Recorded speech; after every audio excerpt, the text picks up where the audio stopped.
colleague Parikshit Luthra and Sapna Das. They've of course been tracking the finance tracks and what has finally emerged as far as the finance tracks were concerned as part of the New Delhi Declaration and more. Parikshit and Sapna, over to you.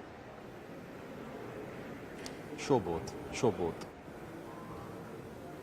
Well, yes, ruthless negotiations is what Amitabh called it over the last few days, saying that this was a very difficult negotiation. And in the end, India was able to get consensus with the help of emerging economies. In fact, this was acknowledged openly in that press conference by Amitabh Kant and also Subramaniam Jaishankar, the External Affairs Minister. They said we had the help of countries like Indonesia, South Africa, Brazil in taking our voice to the G7, convincing them that we need to have consensus. Yes, the Bali Declaration was diluted. Words and terms like deploring the Russian war in Ukraine, urging Russia to get out of Ukraine territory completely, condemning the war, words like these were removed.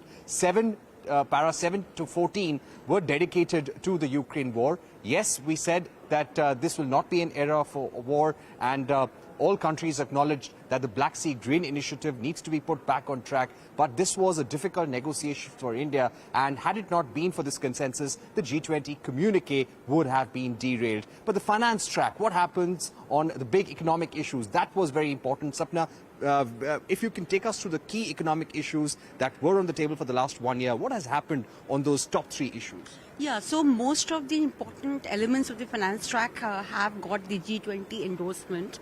For instance, if you start off with the Financial Inclusion Action Plan for the next 2 financial years, that has been endorsed by the G20 leaders. Also, similarly, in terms of the reform agenda for the Multilateral Development Banks, a lot had been spoken about it. That has also been endorsed, including the, possibly the new capital adequacy framework, and some of that is already being implemented by the MDBs. Some more will happen on the way.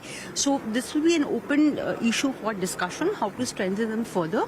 Third, also in terms of the debt restructuring, not too much of clarity on that front, but yes, the India presidency has made it very clear, and Finance Minister has been on record saying that very good progress has been made on that. They have ensured, for the 3+1, that is Ghana, Zambia and Ethiopia, something has been worked out or is very close to being worked out, and Sri Lanka also, outside the common framework, the debt resolution is on at the moment.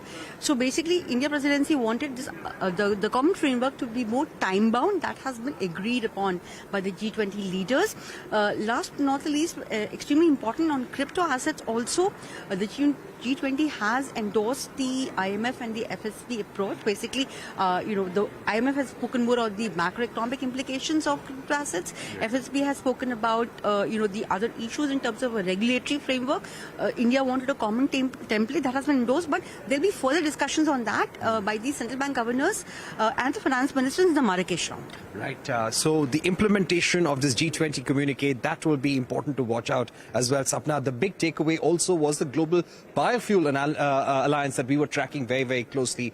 In fact, that was a big takeaway. This will increase adoption of